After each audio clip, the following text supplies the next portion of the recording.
Bab 65 dan ke-66. Mandy akan diangkat sebagai CEO asalkan dia mendapatkan kembali kontraknya. Kabar itu sudah menyebar ke seluruh anggota keluarga Zima. Banyak dari mereka yang terkejut mendengar hal itu. Tetapi mereka tidak banyak bicara karena mereka tahu bahwa Lima mungkin akan benar-benar bangkrut jika mereka tidak memiliki dana investasi itu. Bagi sebagian besar dari mereka menganggap tidak masalah soal siapa yang berkuasa selama mereka selalu dapat mempertahankan kehidupan yang mewah dan berkecukupan. Adapun keluarga Zack, baik ayah dan anaknya yang duduk berseberangan, mereka saling memandang dan sama sekali tidak dapat berkutik. Zack tampak memendam dendam. Dia kemudian berkata, "Ayah, semua orang dari keluarga paman hanyalah pecundang. Isinya hanya orang-orang yang tidak tahu berterima kasih bahkan berpihak pada orang luar. Mereka tidak hanya berdiri dan menyaksikan Harvey mempermalukanku, mereka ingin mengambil posisi sebagai CEO hanya karena investasi brengsek itu. Mereka menindas kita habis-habisan." Sean terfokus pada satu hal. Kakek Zima berbuat benar tentang satu hal. Investasi ini sangat berarti dan penting bagi kita. Selain itu, kita harus memikirkan cara untuk memperbaiki hubungan kita dengan York Enterprise. Selama kita mendapatkan investasi, apa salahnya jika aku memberikan posisi itu pada Mandy? Tapi, ekspresi wajah Zack berubah. Justru, bukankah berarti kita telah membiarkan wanita-wanita itu menang dan berkuasa? Ya, lalu kenapa kalau mereka yang menjabat? Jangan lupa, bagaimanapun mereka hanyalah pecundang. Mana bisa seorang wanita memimpin keluarga Zima? Kakek Zima membuat keputusan itu karena dia terpaksa melakukannya di situasi kritis sekarang ini. Selama kita mendapatkan investasinya, kakek Zima tetap yang akan membuat keputusan terakhir. Kau pikir kakek sebodoh itu? Mana mau dia memberikan posisi penting itu pada wanita? Tapi aku rela untuk disalahkan dan akan mengundurkan diri nanti. Kau juga harus ingat tetaplah berperilaku baik. Tidak masalah jika kita menyerahkan posisi CEO, tetapi tetap kaulah yang harus bertanggung jawab atas proyek ini. Selama kita memiliki proyek itu, Zima ada di genggaman kita, ucap Sean dengan yakin. Mendengar itu, Zack menjadi senang. Dia kemudian berkata, "Berarti kita bisa gunakan 50 juta dolar itu sesuka kita." Ya, kurang lebih begitu. Tapi kita tetap perlu membangun pusat perbelanjaan. Itulah pondasi bisnis Zima di masa depan. Selama kita membangun pusat perbelanjaan itu, kita tidak harus menunggu bertindak sesuai perintah. Sean mempunyai rencana terselubung untuk mendominasi proyek dan menguasai uang itu. Apa yang terjadi tadi sangat membuatnya kesal. Ngomong-ngomong, bagaimana dengan si menantu pecundang itu? Kita juga perlu memberinya pelajaran. Rencana kita hancur berantakan hari ini karena dia, kata Zack dengan kejam. Sean mengerutkan kening, jangan bodoh. Mana mungkin orang yang tidak berguna itu bisa memikirkan hal begitu? Jika tebakanku benar, Lillianlah yang merencanakan semua itu secara diam-diam. Harvey hanyalah salah satu pionnya. Kita harus lebih waspada terhadap wanita itu mulai sekarang. Baik, Zack sangat setuju dengan pendapat ayahnya. Seluruh keluarganya adalah pecundang. Sekarang pamanmu masih tinggal di luar negeri. Tidak mungkin kakek Zima membiarkan mereka bertanggung jawab atas perusahaan. Singkatnya, kita akan membicarakannya setelah mendapatkan investasi. Biarkan saja mereka merasa puas selama beberapa hari ini. Sean tampak terobsesi. Dia bukan tipe orang yang diam dan tidak melakukan apa-apa, hanya menunggu datangnya hal yang tidak dapat diprediksi. Dia mulai memikirkan jalan keluar sekarang. Hari berikutnya, di lantai dasar York Enterprise. Di pagi buta, Harvey pergi membeli sepeda listrik dan mengendarainya ke perusahaan. Tidak ada pilihan lain. Hari ini, Mandy akan datang ke perusahaan untuk menegosiasikan investasi.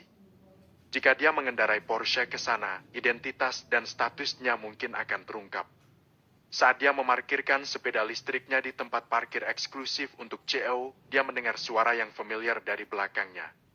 Orang itu berteriak, "Hei, yang pakai sepeda listrik? Kau gila? Kau tidak lihat ini tempat parkir eksklusif untuk CEO? Pergi dari sini!" Howard tampak frustasi. Sehari sebelumnya, dia mengetahui bahwa dia telah diturunkan menjadi penjaga keamanan. Oleh karena itu, dia mengalami malam yang buruk. Namun hari itu, ia masih tetap tegar dan bertugas di kantor barunya. Tidak ada pilihan lain. Bagaimanapun, dia tidak berani menyenggol York Enterprise. Perusahaan memintanya menjadi satpam, dia haruslah mematuhi perintah itu. Jika tidak, dia benar-benar tidak punya uang untuk membayar kompensasi atas pelanggaran kontrak kerja. Dia juga punya cicilan mobil yang harus dilunasi. Howard telah mengarahkan yang lain untuk memarkir mobil mereka sepanjang pagi. Dia hampir kelelahan karena biasanya dia sangat angkuh. Sekarang, ketika dia melihat sepeda listrik diparkir di tempat parkir eksklusif untuk CO, dia hampir kehilangan akal karena sedang lelah dan emosi. Setelah menderita berjam-jam mengarahkan mobil parkir, Howard hanya menantikan CO datang. Dia ingin tahu apakah punya kesempatan untuk membalikan keadaan. Tapi yang didapatnya saat ini hanyalah sepeda listrik setelah menunggu sekian lama. Harvey berbalik. Pada saat itu, dia melihat Howard yang sangat murka. Dia memandang Howard tersenyum. Ternyata si ketua kelasku. Bukannya kau bilang bekerja sebagai manajer di York Enterprise? Ternyata kau hanya bekerja sebagai penjaga keamanan. Howard sangat marah ketika melihat orang yang memarkirkan sepeda listrik di sana ternyata adalah Harvey. Dia tidak tahan lagi untuk memaki. Harvey, kau tahu tempat apa ini? Kau pikir ini tempat yang bisa didatangi oleh pecundang sepertimu? Harvey mengangkat bahu. Dia kemudian berkata, "Aku bekerja di sini juga." Howard tercengang. Si pecundang ini ternyata bekerja di sini juga. Dan lagi, aku bekerja sebagai penjaga keamanan di sini. Itu berarti aku akan bertemu dengannya setiap hari. Pada saat itu, Howard sangat ingin melompat dari gedung karena dia tidak dapat menerimanya. "Hei, Satpam! Cepat ke sini. Aku mau memutar mobilku." Saat itu, sebuah mobil Porsche berhenti hendak parkir. Jendela mobil diturunkan dan mereka melihat wajah cantik dan senyum menawan Wendy. Bab 66. Riasan wajah Wendy terlihat sangat mempesona hari itu dan membuatnya terlihat sangat cantik. Awalnya, Howard tidak mengenalinya. Tapi setelah dia melepas kacamata hitamnya, Howard segera terpana. Wajahnya juga memucat. Perempuan ini adalah Dewi yang gagal dia taklukkan. Tidak hanya bekerja sebagai supervisor di York Enterprise, tapi juga dia mengendarai Porsche. Di sisi lain, Howard hanya bekerja sebagai satpam di sana. Harvey menghampiri Wendy, tersenyum dan berkata padanya, "Tempat parkir yang tersisa cukup sempit. Tidak pakai parkiran saya saja." Wendy terkaget. "Tuan York datang dan berbicara kepadaku." Dia dengan cepat membuka pintu mobil dan keluar. "Tidak apa-apa. Saya parkir di sini saja." Saat dia mengatakan itu, dia melihat ke tempat parkir. Lidahnya kaku. Orang ini rendah hati sekali, tempat parkirnya luas dan dia hanya memarkir sepeda listriknya di sana. "Kalau begitu," kata Harvey, "saya akan meminta satpam untuk memarkirkan mobil saya," kata Wendy bergegas. "Baik, saya akan ke kantor sekarang." Setelah itu, Harvey bahkan tidak mau ambil pusing soal Howard. Dia kemudian berbalik dan pergi. Howard memiringkan kepalanya dan dia tidak ingin Wendy mengenalinya.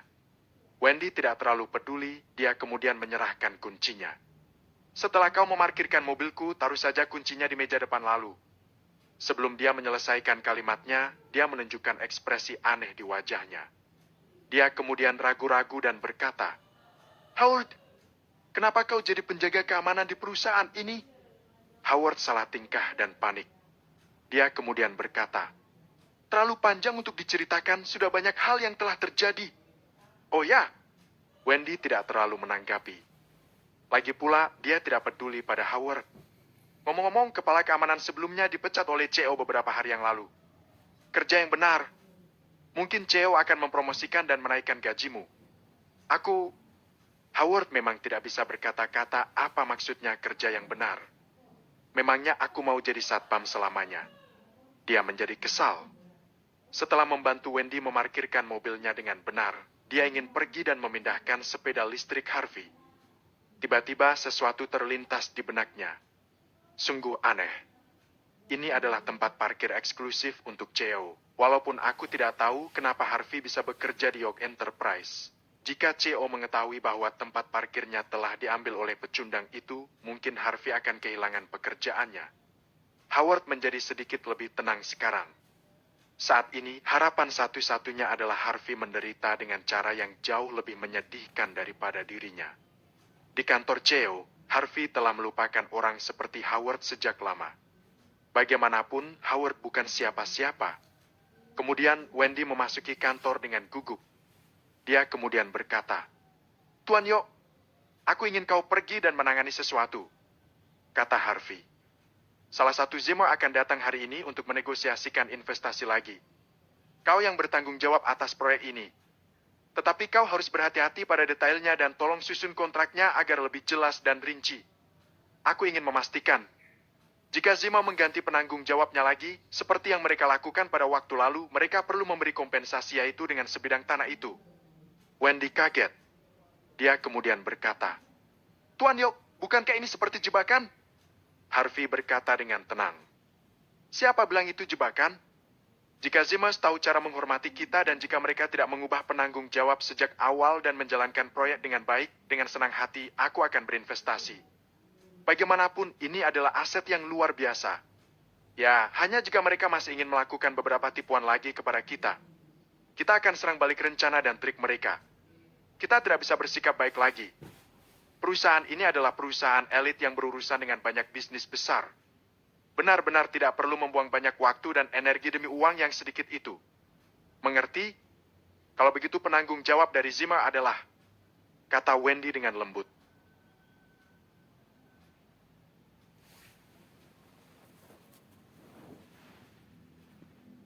"Siapapun kecuali dia," ucap Harvey sambil melambaikan tangannya sedikit, memberi isyarat agar Wendy segera meninggalkan kantor. Wendy memeluk beberapa dokumen di tangannya. Wajahnya yang cantik dipenuhi dengan kekaguman. Dia menduga bahwa Mandy adalah istri Harvey. Tak pernah terpikir olehnya bahwa Tuan York yang misterius dan dingin itu akan memperlakukan istrinya dengan baik. Dia sangat iri akan hal itu. Seandainya dia tidak jual mahal ketika masih di universitas dulu. Wendy sangat menyesalinya. Dia tidak bisa menahan diri untuk tidak bergumam pada dirinya sendiri, Wendy. Dia sudah menikah. Ada banyak pria luar biasa di seluruh dunia ini. Kau tidak bisa berharap pada satu orang saja. Di lantai dasar York Enterprise, Mandy berdiri di pintu masuk perusahaan dengan perasaan gelisah dan khawatir. Dia kemudian memperlihatkan identitasnya kepada resepsionis di lobi. Setelah itu, dia dipandu menuju kantor Wendy. Wendy menatap wanita cantik di depannya. Dia tidak bisa menahan diri dalam hati untuk mengaguminya. Istri Tuan York memang menawan. Tidak heran Tuan York sangat memujanya. Menghadapi istri CEO-nya, Wendy tidak berani bersikap sombong. Dia kemudian berdiri, tersenyum dan dengan sopan berkata, "Nona Zimmer, terima kasih sudah meluangkan waktu ke sini. Boleh saya tahu apa yang dapat saya bantu?" Mandy gugup. Dia kemudian berkata, "Nona Sorrel, sebenarnya saya datang ke sini hari ini karena saya ingin bertemu dengan CEO Anda untuk mendiskusikan sesuatu dengannya. Bisa Anda konfirmasi ke Nona Xavier apakah CEO dapat ditemui saat ini?" Bab 67 dan ke-68. Wendy menggelengkan kepalanya dan berkata, "CEO memberitahu kami bahwa dia tidak akan punya waktu untuk bertemu tamu akhir-akhir ini. Tetapi terkait insiden dengan Zimmer, CEO meminta saya agar saya bertanggung jawab sekarang. Jadi jika Anda memiliki permintaan, Anda bisa memberitahu saya secara langsung." Mandy mengeluarkan setumpuk dokumen dan menyerahkannya kepada Wendy. Dia kemudian berkata perlahan, "Kalau begitu, saya akan bilang terus terang. Nona Sorrel, proyek pusat perbelanjaan Zimmer memang merupakan aset yang luar biasa. Meskipun Anda telah menolak kami 2 kali sebelumnya, kami tetap ingin memperjuangkan investasi ini." Wendy membaca dokumen dengan cermat.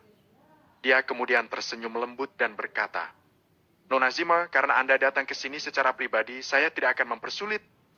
Kami bisa berinvestasi di pusat perbelanjaan Zimmer." "Serius?" Mandy tampak bingung, dia mengira dia akan dipersulit, ternyata semudah itu. "Jangan khawatir, akan saya jelaskan," Wendy berkata. "Karena sebelumnya ada insiden yang terkesan tidak menghormati York Enterprise, kami hanya akan menyediakan $30 juta sebagai dana investasi kali ini. Selain itu, kami ingin meningkatkan keuntungan yang akan kami terima berdasarkan apa yang telah kami sepakati sebelumnya sebesar 10%. Ini adalah kontrak yang kami susun ulang.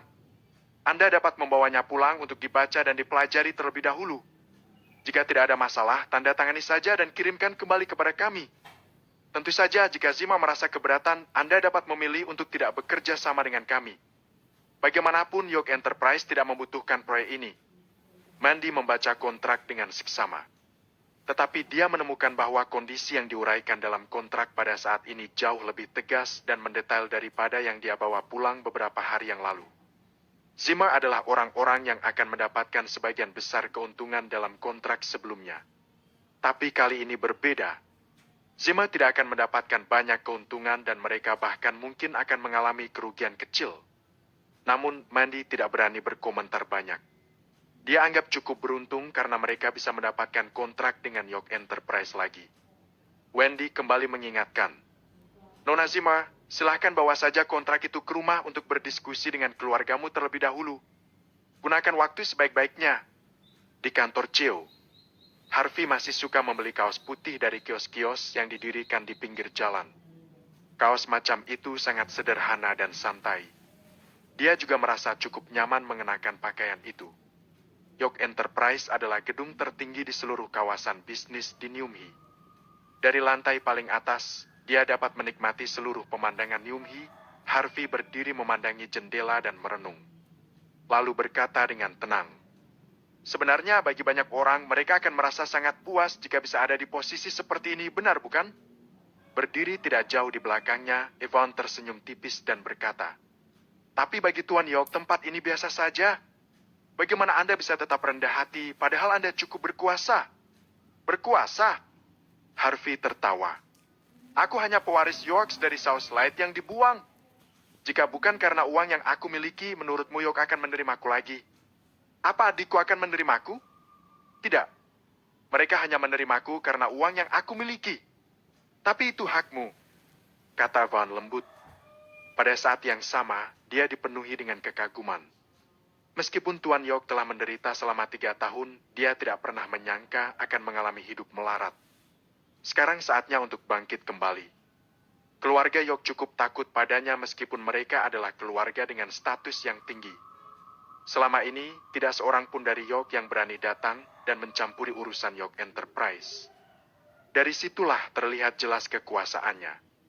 Tolong persiapkan, gabungkan properti dan aset atas nama perusahaan. Pertahankan perusahaan terbaik dan lepaskan yang membuat kita kehilangan uang atau rugi, termasuk semua investasi yang dilakukan sebelumnya karena berbagai hal yang mereka lakukan pada Yorks. Harvey menginstruksikan dengan tenang. Tuan York, apa keluarga Yorks tidak akan keberatan? Evan mengingatkan Harvey. Apa menurutmu mereka akan bertindak? Kita perlu melakukan sesuatu karena York belum pulih total.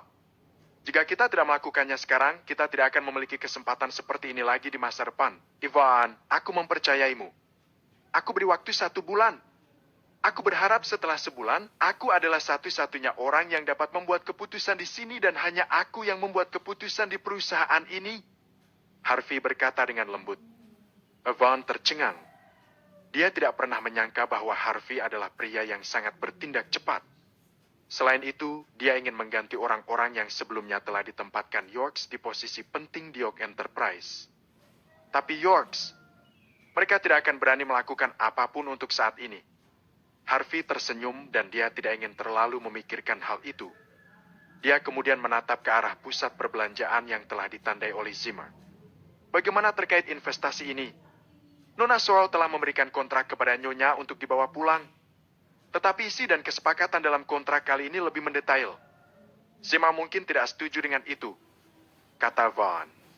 Tidak, mereka akan menyetujuinya. Meskipun 30 juta dolar tidak berarti banyak bagi kita, tetapi bagi keluarga Zima yang sedang kesulitan saat ini, mereka pasti akan setuju akan hal itu. Jika kita menolak berinvestasi, aku khawatir tidak akan ada bank komersial yang berani menyetujui pinjaman untuk mereka. Harvey tersenyum tipis. Dia kemudian berkata, minta Wendy untuk bertindak sesuai petunjukku. Dia perlu menunjukkan kesombongannya sedikit kali ini. Terakhir, dia perlu bertindak seolah akhirnya menyetujui investasi setelah melewati banyak kesulitan. Kita perlu membuat Zima mengerti bahwa jika Mandy tidak memohon kepada kita, mereka tidak akan mendapatkan dana investasi ini. Bab 68. Baik, Tuan York. Evan mengangguk. Pada saat yang sama, dia kasihan pada keluarga Zima. Zima telah membuat kesalahan yang fatal. Selain itu, minta Tyson untuk datang dan menemui Ki sore ini. Harvey menambahkan. Yvonne tercengang.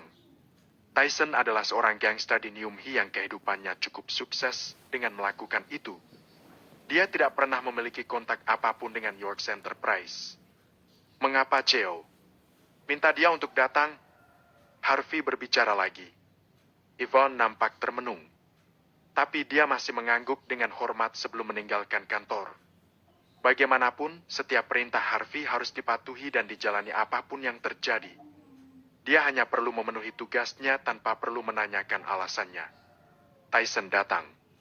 Tapi itu di luar dugaan Yvonne. Tyson biasanya adalah orang yang seram dan berkuasa di Nyumhi. Setelah dia menerima telepon, dia pergi ke York Enterprise dalam waktu kurang dari setengah jam. Dia kemudian menunggu di sana dengan hormat. Pada intinya, dia belum berani masuk ke kantor Harvey kalau belum dipanggil untuk masuk. Dia menunggu sampai jam 3 sore, kemudian dibawa ke kantor Harvey oleh Yvonne. Dia memasuki kantor dengan gelisah.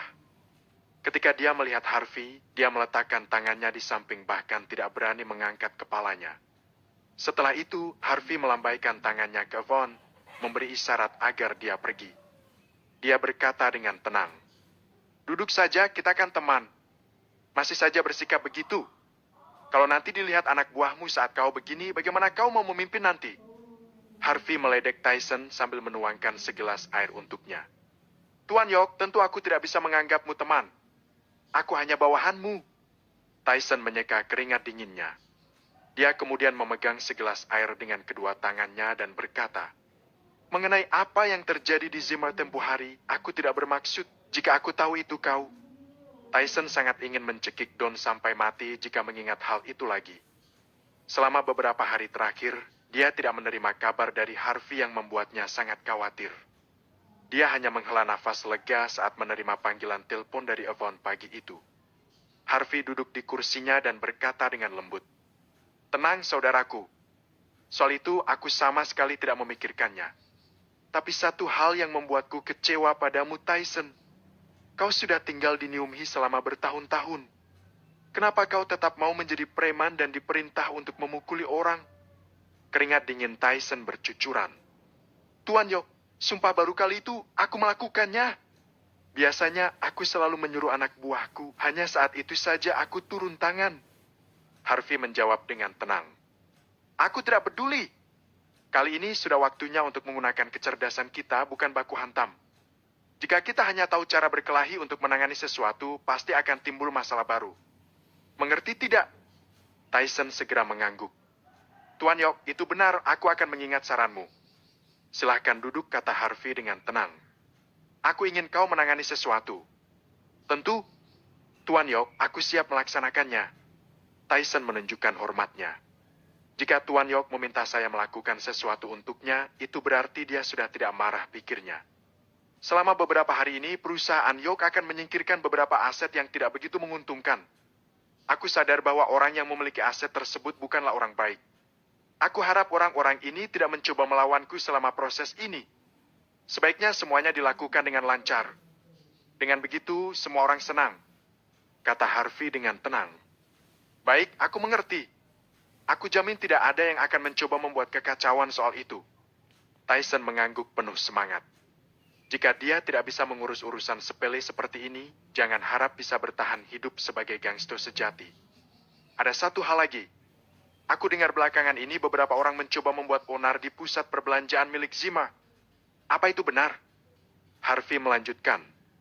Tyson mengangguk dan berkata, "Ya, aku pernah mendengarnya. Bagaimanapun, ini adalah proyek dengan keuntungan tinggi dan menjanjikan. Ada beberapa gangster yang cukup tertarik. Mereka ingin mengambil kesempatan itu untuk mendapatkan keuntungan tinggi, terutama ketika mereka mendengar bahwa Zimo telah memperoleh dana investasi sebesar 50 juta dolar. Mereka sangat antusias." Harvey merenung sejenak. Dia kemudian berkata, "Bantu aku terus mengawasinya. Jika sekiranya ada pergerakan, beritahu aku sebelumnya." Tyson menjawab dengan penuh keyakinan. "Tuan York, kau tidak perlu khawatir. Tidak akan ada masalah, ini hanya urusan kecil. Tidak lama setelah Tyson pergi, ponsel Harvey tiba-tiba berdering. "Harvey, kau di mana?" Dia mendengar suara Mandy.